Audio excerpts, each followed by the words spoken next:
In many households, paying the bills is a challenge, water bills included. Circle of Blue's Brett Walton has been looking into water affordability in Southeast Michigan. When you look around the Great Lakes, it seems water is everywhere.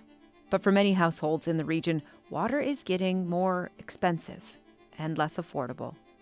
Brett Walton, a reporter for Circle of Blue, has done extensive reporting on water affordability in Southeast Michigan.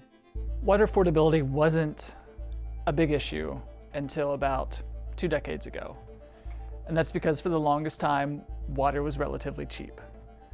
But in the last couple of decades, we've seen the price of water going up faster than almost any household good. Over the past 4 decades, the cost of telephone service, natural gas, and electricity have all gone up. And so has the Consumer Price Index. But the rise in water prices outpaces them all. Comparatively, it's still cheaper than electricity or some other things, but it's going up faster than others. And that's because the infrastructure we put into the ground 50, 100 years ago is aging out.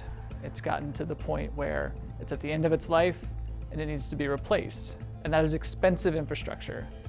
A report from the University of Michigan published last year found that between 1980 and 2018, average water prices across the state of Michigan nearly doubled when adjusted for inflation. In some cities, the increase was even larger. Low-income households were hit the hardest. Oakland County is one of the wealthiest counties in Michigan, but many county residents struggle to pay their water bills.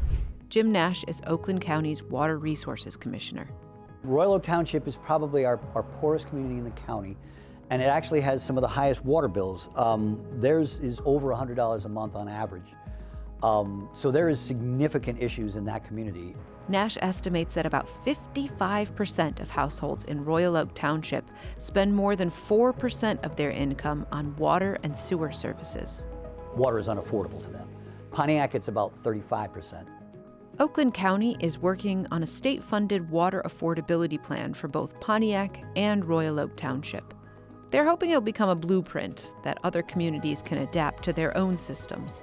The plan has 2 parts. One, to assist those who find the average bill to be a financial burden, and the second, to help those in emergency situations like job loss or unexpected medical expenses. When it comes to people who have just chronic inability to pay, what we want to do is have kind of a graded billing system where if you're the very poorest folks, half the poverty rate would only pay like $30 or $35 a month.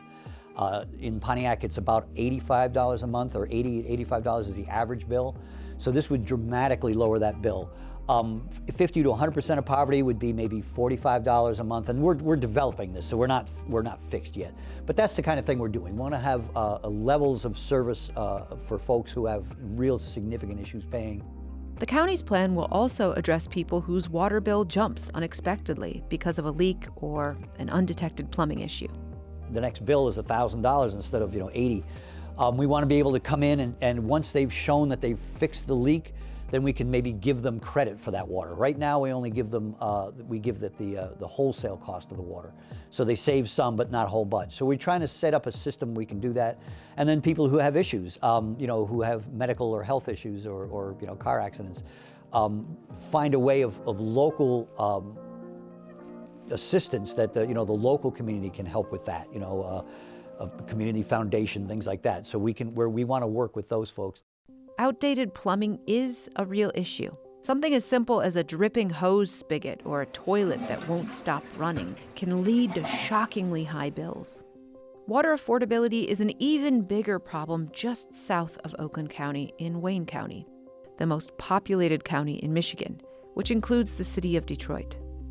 Megan Wilk is with the Wayne Metropolitan Community Action Agency. A lot of times, the residents that come in have just really large bills from a small leak or something existing with their plumbing. Maybe they're in an old home and the plumbing's just deteriorating and they don't have the money to make the fixes. So the bill just continues to get higher each month.